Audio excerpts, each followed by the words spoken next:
हम्म, अस्सलाम वालेकुम क्लास। आज जो आपका टॉपिक है वो बेसिकली है जी कि effects of state tax on goods and elasticity of demand and supply.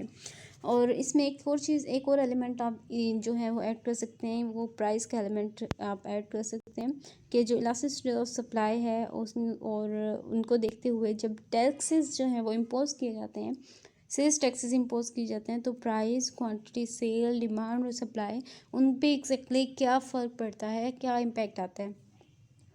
अब जो इम्पैक्ट होता है वो जो है इलास्टिसिटी जो है वो बहुत ज़्यादा एक मेन एलिमेंट है कि टैक्सेस जो हैं उनका बर्डन कौन बियर करेगा, कि किस पे ज़्यादा इफ़ेक्ट जाएगा। और मोस्ट कॉमन ऑब्जर्वेशन है जो ये है कि जब भी आपकी चलें ये थ्रू डायग्राम जो है वो हम एक्सप्लेन करते हैं, ऐसे एक्सप्लेन करने का कोई फ़ायदा नहीं होगा। आपके पास सबसे पहले जो केस है, इसमें डिफरेंट केसेस जो हैं वो हम लोग देखेंगे। कभी हम मतलब डिमांड को जो है इलास्टिक रखेंगे, कभी सप्लाई को। देन हम देखते हैं कि टैक्स बर्डन जो है वो कैसे शिफ्ट होता है या कौन बर्डन जो है वो बियर कर रहा होता है और प्राइजेस पे क्या इफेक्ट होता है। लुक, आपके पास सबसे पहले जो डायग्राम है, हमने एक डायग्राम ड्रॉ कर रहे हैं। उस डायग्राम में हमारे पास यहाँ पे ऑफ कोर्स क्वांटिटी आएगी और इस साइड पे हमारे पास प्राइस आएगी। आपके पास यहाँ पे एक डिमांड का सप्लाई और डिमांड का होगा, लेकिन यहाँ पे जो हम केस ले रहे हैं उसमें हम लोग क्या ये केस होगा कि हमारी जो डिमांड जो है परफेक्टली इन इलास्टिक है। डिमांड जो है वो क्या है, परफेक्टली इन इलास्टिक है, यानी क्वांटिटी डिमांड का कर्व जो है वो वर्टिकल होगा, parallel to the Y axis होगा। और ये आपकी क्वांटिटी होगी और ये आपका डिमांड कर्व। ओके, देन आपके पास एक सप्लाई कर्व आएगा। सप्लाई कर्व आपके पास क्या होगा, वो of course positively slope supply curve है, ये आपके पास ऐसा आ गया। और ये आपके पास जो है वो इक्विलिब्रियम पॉइंट आ गया। इक्विलिब्रियम पॉइंट जो है वहाँ पे आपकी क्या डिटर्मिन होती है, प्राइस डिटर्मिन होती है, वो ये आपके पास E1 आ गया। अब जो क्वेश्चन रेज होता है वो ये है, जो रेज होता है क्वेश्चन वो ये है कि आपकी सप्लाई चेंज होने की मतलब टैक्सेस लगने की वजह से क्या फ़र्क पड़ने वाला है। लोग अगर टैक्सेस इम्पोज हो जाते हैं, टैक्सेस इम्पोज होने का मतलब जो हमारे पास डिमांड कर्व है वो तो इन इलास्टिक है। डिमांड कर्व जो है वो इन इलास्टिक है। तो डिमांड जब इन इलास्टिक होती है, जनरल आप ऑब्जर्व करें, अपने इर्द गिर्द ऑब्जर्व करें, आपकी किसी चीज़ के लिए डिमांड इन इलास्टिक है, यानी आपको वो चाहिए ही चाहिए, तो क्या होगा, तो प्रोड्यूसर के पास ऑप्शन होगा। जब आप प्रोड्यूसर को पता है कि कंज्यूमर ने चीज़ खरीदनी है, ठीक है, कंज्यूमर ने जब चीज़ खरीदनी है तो वो क्या कर सकता है, इजीली वो प्राइस में ऐड करके टैक्सेस को प्राइस इंक्रीज़ करके आपसे जो है वो चार्ज कर सकता है, जितना भी चार्ज करना चाहेगा, ये जितने भी टैक्सेस इम्पोज होंगे, ठीक है। तो एक बात याद रखिएगा, जब भी ऐसा हो कि कंज्यूमर के लिए जो डिमांड है वो इनलास्टिक हो किसी भी गुड के लिए, तो प्रोड्यूसर क्या करता है, प्रोड्यूसर सारा का सारा बर्डन जो है वो कंज्यूमर पे डाल देता है। यानी ऐसी सूरत में कौन बियर कर रहा होता है, कंज्यूमर बियर करता है। अब ये हम लोग जो है वो डायग्राम में भी देख लेते हैं। होगा ये कि जब टैक्सेस इम्पोज होंगे तो सप्लाई जो है वो सप्लाई का बैकवर्ड शिफ्ट होगा, ठीक है, सप्लाई शॉर्ट कर दी जाएगी। आपके पास न्यू इक्विलिब्रियम पॉइंट आ जाएगा E2, और ये आपके पास प्राइस आ जाएगी P2। प्राइस क्या हो गई, इंक्रीज हो गई। अब ये जो इन दो का गैप है ना यहाँ पे E1 और E2, बेसिकली ये आपको क्या बता रहा है, ये आपको बता रहा है कि टैक्सेस कितने इम्पोज हुए हैं, ठीक है। ये ही आपके पास क्या आ जाती है, टैक्स आ जाता है कि टैक्सेस जो हैं वो कितने इम्पोज हुए हैं बेसिकली। जितने टैक्स इम्पोज हुए हैं उतना ही क्या हुआ, उतनी प्राइस जो है वो इंक्रीज़ कर दी गई। पूरा का पूरा बर्डन किसने बियर किया, पूरा का पूरा बर्डन कंज्यूमर ने बियर किया है यहाँ पे। ओके, नेक्स्ट आपके पास केस आ जाता है। नेक्स्ट केस में आप ये देखेंगे कि जो हमारे पास सप्लाई कर्व है, अगर सप्लाई कर्व जो है वो इन इलास्टिक हो जाए तो क्या होता है, ठीक है। आपके पास एक डायग्राम, ये आपके पास क्वांटिटी, ये आपके पास प्राइस। अब यहाँ पे हमने क्या केस पोस्ट किया है कि हमारा जो सप्लाई कर्व जो है वो इन इलास्टिक है, ठीक है, सप्लाई कर्व जो है वो चेंज नहीं हो सकता। अब यहाँ पे क्या करेंगे, आपके पास डिमांड कर्व होगा, डिमांड कर्व जो आपका होता है नेगेटिवली स्लोप D1 कर्व, आपके पास ये इक्विलिब्रियम आ जाएगा E1, ये E1 इक्विलिब्रियम आ गया आपके पास। ये आपके पास प्राइस आ गई पी नॉट, आप इसे कह लें, ठीक है।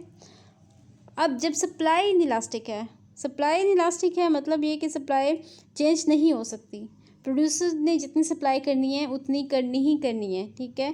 अब क्या होता है, लेकिन जो डिमांड है वो इनइलास्टिक नहीं है, डिमांड जो है वो इलास्टिक है, डिमांड चेंज हो सकती है। तो यहाँ पे क्या होगा कि कंज्यूमर जो है, जो प्रोड्यूसर है, वो मजबूर होगा कि वो बर्डन खुद बियर करे, क्योंकि उसकी सप्लाई इनइलास्टिक है, उसने जितनी सप्लाई करनी है, जितना प्रोड्यूस कर चुका है, ये सप्लाई के लिए उसने जितनी क्वांटिटी रखी है उसे मार्केट में सेल आउट करने के लिए भेजनी है। तो जब टैक्सेस इम्पोज होते हैं, टैक्सेस इम्पोज होने की वजह से क्या करना पड़ता है, टैक्सेस इम्पोज होने के बाद वो जो है वो कंज्यूमर पे बर्डन शिफ्ट नहीं कर सकता। क्यों? क्योंकि जैसे ही कंज्यूमर पे बर्डन शिफ्ट करेगा, कंज्यूमर की डिमांड क्योंकि इलास्टिक है, तो कंज्यूमर क्या करेगा, कंज्यूमर उसे परचेज करना छोड़ देगा, देन वो जो सेल आउट जितना कर सकता था वो नहीं कर सकेगा, ठीक है। तो ऐसी सूरत में याद रखिएगा कि बर्डन जो है वो प्रोड्यूसर को बियर करना पड़ता है। अगर टैक्सेस इम्पोज हुए हैं तो टैक्सेस इम्पोज होने के बाद क्या होगा कि आपकी डिमांड जो है वो, ये डिमांड का डाउनवर्ड शिफ्ट हुआ, डिमांड का जो डाउनवर्ड शिफ्ट होगा तो क्या होगा जी कि प्राइसेस जो हैं ये आपके पास न्यू इक्विलिब्रियम पॉइंट आएगा और प्राइसेस जो हैं वो डिक्रीज हो जाएंगी पी नॉट पे, ठीक है। प्राइसेस जब पी नॉट पे कम डिक्रीज हुई हैं तो इसका मतलब क्या है कि कंज्यूमर पे बर्डन शिफ्ट नहीं हुआ। जो प्राइसेस कम हुई हैं या जितने भी ये टैक्सेस इम्पोज हुए थे, ये टैक्सेस का जितना भी बर्डन है वो कौन बियर कर रहा है, सेलर बियर कर रहा है, प्रोड्यूसर जो है वो बियर कर रहा है, ठीक है। यानी प्राइस कम हो गई, प्राइस कम होने का मतलब है कि जो प्रोड्यूसर है जाहिर सी बात है बर्डन उसको बियर करना पड़ रहा है। सो जितने भी टैक्सेस इम्पोज हुए हैं ये सारा बर्डन कौन बियर करेगा, प्रोड्यूसर बियर करेगा।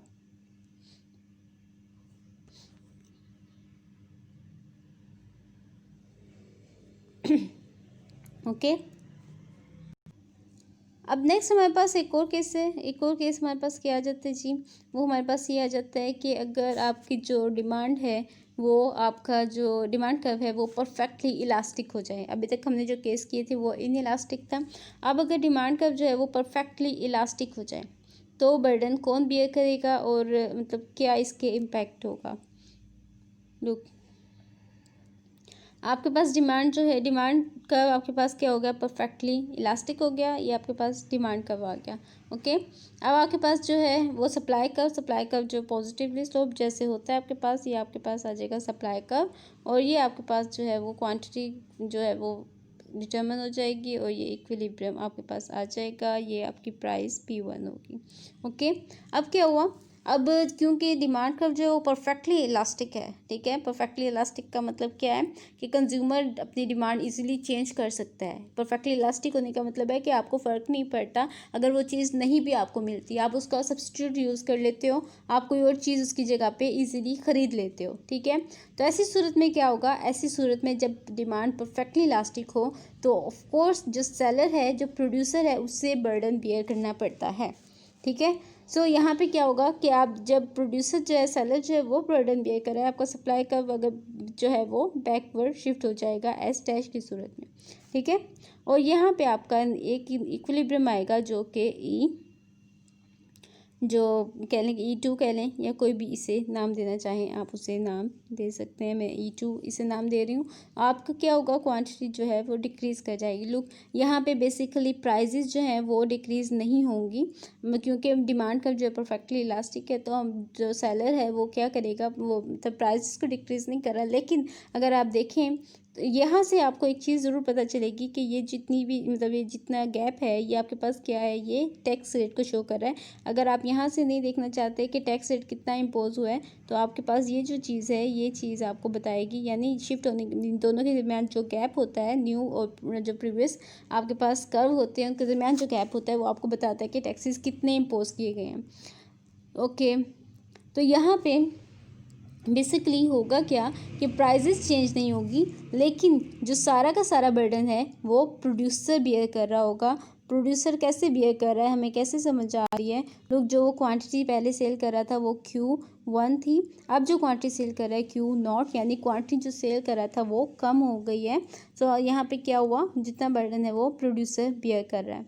अब नेक्स्ट आपके पास आ जाता है एक और केस, उस केस में आपके पास क्या होगा, उस केस में ये आ गई आपके पास कर्व, यहाँ पे क्वांटिटी हो गई और यहाँ पे आपके पास प्राइस हो गई।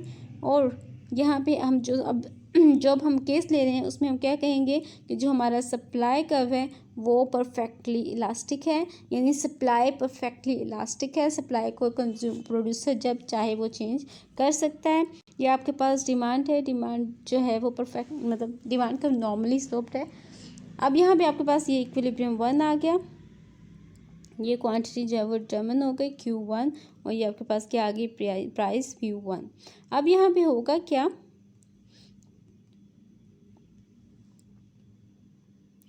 कि जब भी सेल्स टैक्स लगेंगे, टैक्सेस इम्पोज किए जाएंगे, तो आपका सप्लाई कर्व जो है वो अपवर्ड शिफ्ट हो जाएगा। सप्लाई कर्व जब अपवर्ड शिफ्ट हुआ तो इसका मतलब क्या है कि जो आपके प्राइजेस हैं वो इंक्रीज कर गए, इक्विलिब्रियम E2 आया और यहाँ पे क्वांटिटी Q0 हुआ कि प्राइजेस इंक्रीज कर गई हैं। जब प्राइजेस इंक्रीज किए हैं तो इसका मतलब क्या हुआ कि जो कंज्यूमर है वो बर्डन बियर करेगा। जब भी प्राइसेस इंक्रीज होंगी तो कौन बियर कर रहा होगा बर्डन? कंज्यूमर जो है वो बर्डन बियर कर रहा होगा। ठीक है, उसके बाद आपके पास नेक्स्ट जो आपके पास आ जाते हैं वो है कि फैक्टर ऑफ प्रोडक्शन जो है, फैक्टर प्राइसेस जो है उन पे टैक्सेस का क्या इम्पैक्ट होता है। ठीक है, जो फैक्टर की प्राइसेस होती हैं, factor of production, land, labour, capital, उनकी जो प्राइसेस हैं या उन पे जो है वो टैक्सेस का क्या इम्पैक्ट आता है।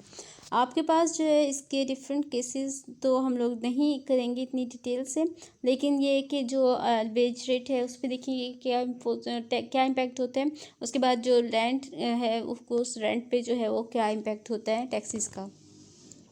आपके पास ये इंटरेस्टिंग है, लोग आपके पास ये चीज़ आ जाती है एक डायग्राम। पोस्ट डायग्राम जो है वो हम ले रहे हैं। डायग्राम में यहाँ पे आपके पास आ जाएंगे वर्किंग और यहाँ पे आपके पास आ जाएंगे वेजेस पर और आएंगी ऑफ कोर्स। ओके, वेजेस को W से शो कर रहे हैं और ये आपके पास आ गया आपका ओरिजिन। अब आपने क्या करना है, सिंपल आपके पास जो है वो हमें पता है एक डिमांड कर्व होगा। डिमांड कर्व क्या होगा आपके पास नेगेटिवली स्लोप्ड है, डिमांड कर्व नेगेटिवली स्लोप्ड है। और आपके पास जो सप्लाई है वो ये आपके पास सप्लाई कर्व आ गया। आपके पास ये इक्विलिब्रियम आ गया और इक्विलिब्रियम जो है वो आपको ये बता रहा है कि मतलब यहाँ पे C आप ले लें, कोई भी वैल्यू ले लें और ये आपके जो वेजेस हैं वो डिटर्मिन हो जाएंगे जो कि W1 आपके पास वेजेस आ गए। ये तो सिंपल केस हो गया। ठीक है, अब है कि अगर टैक्सेस इम्पोज होते हैं तो टैक्सेस इम्पोज होने के बाद क्या होगा। टैक्सेस जब इम्पोज होंगे तो वेज रेट पे तो क्या होगा कि ऑफ कोर्स जो डिमांड है लेबर की वो चेंज हो जाएगी, डिमांड जो है वो कम हो जाएगी। डिमांड जब आपकी कम होगी तो लोग जब भी फैक्टर ऑफ प्रोडक्शन पे टैक्सेस इम्पोज होते हैं और फैक्टर ऑफ प्रोडक्शन की डिमांड चेंज होती है, डिमांड का वो हमेशा सर्वाइवल चेंज होता है। सर्वाइवल चेंज मतलब कि एक ओरिजिन यहाँ से ओरिजिन इसका सेम रहेगा और ये शिफ्ट हो जाएगा इस तरीके से। ये आपके पास क्या आएगा, ये आपका D' कर्व होगा। ठीक है, ये आपका D' कर्व होगा। जो फर्स्ट वन था वो ऑफ कोर्स आपका क्या था, D कर्व था, डिमांड। आप ये चीज़ हमेशा याद रखिएगा कि फैक्टर प्रोडक्शन में जब भी डिमांड कर्व चेंज होगा या सप्लाई कर्व चेंज होगा वो हमेशा सर्वाइवल चेंज आएगा। Demand curve is the confirm one और ऑफ कोर्स सप्लाई कर्व जो है वो भी जो पैरेलल शिफ्टिंग नहीं होती वो भी सर्वाइवल चेंज होगा। आपके पास अब जो आपके पास आती है वो ये है कि आपके पास ये न्यू इक्विलिब्रियम आया। ठीक है, ये आपके पास इसे आप मैं ए का नाम दे लूँ या कोई भी नाम दे लें, आप इसे जो भी देना चाहें। ये आपके पास क्या होगा, अब यहाँ पे क्या हुआ है, वेजेस क्या हुई हैं, वेजेस डिक्रीज हो गई हैं। ठीक है, वेजेस क्या हुई हैं, हमें दिखने में लग है कि वेजेस जो हैं वो डिक्रीज हो गई हैं। ठीक है, लेकिन टैक्सेस कितने इम्पोज हुए हैं ये हमें कैसे पता चलेगा कि टैक्सेस कितने इम्पोज हुए हैं। लोग मैंने आपको पहले भी कहा था जब आपने टैक्सेस देखना हो तो आप न्यू एंड प्रीवियस कर्व जो है उसके दरमियान में गैप देखोगे। ठीक है, बेसिकली ये जो रेट है ये आपको बता रहा है कि टैक्सेस जो हैं वो इतने इम्पोज हुए हैं। ये जो टोटल गैप है ये आपको बता रहा है कि टैक्सेस इतने इम्पोज हुए हैं। ठीक है, अब चलें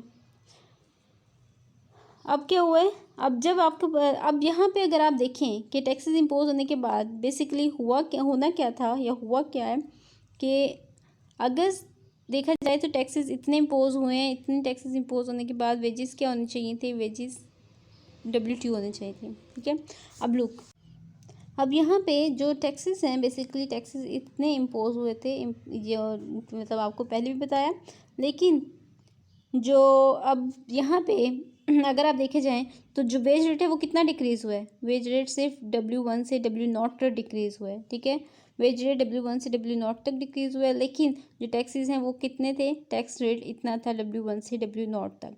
तो इसका मतलब क्या हुआ कि इतना जो पोर्शन है यानी वेज में जो डिक्रीमेंट हुआ है वो जो लेबर है वो बियर कर रहा है, और ये जो ऊपर वाला पोर्शन है W1 से W2 तक जो इतना बर्डन है वो प्रोड्यूसर बियर कर रहा है। ठीक है, मतलब ये कि हाफ बर्डन जो लेबर है वो बियर कर रहा है, और हाफ बर्डन कौन बियर कर रहा है, हाफ बर्डन जो हायर करने वाला है लेबर को वो बियर कर रहा है। तो जो ओवरऑल टैक्स बर्डन है वो क्या हुआ, वो डिवाइड हो गया। नेक्स्ट जो आपके पास केस है वो हम लोग ले रहे हैं लैंड का। लैंड के केस में क्या होगा जी, लैंड के केस में भी ये देखें, आपके पास एक डायग्राम आ गई। डायग्राम में यहाँ पे आपके पास क्या होगा, लैंड होगी, और यहाँ पे आपके पास क्या होगा, रेंट होगा। और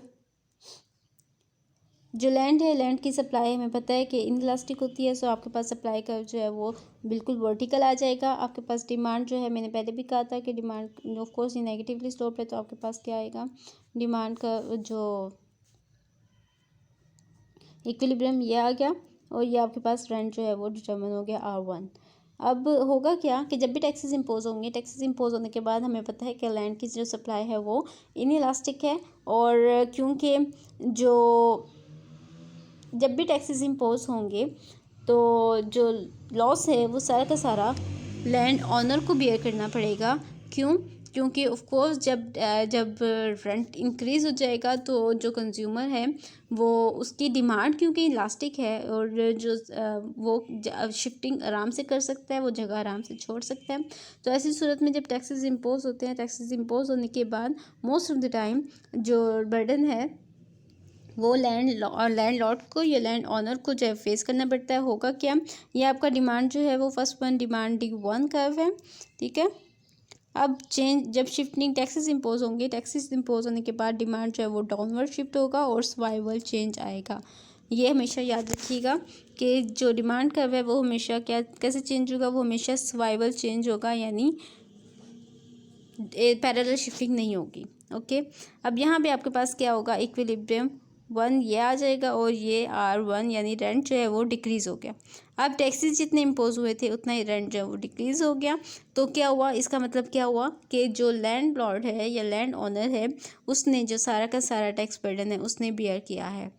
ठीक है, होप सो आपको क्लियर हो गया होगा, समझ आ गया होगा।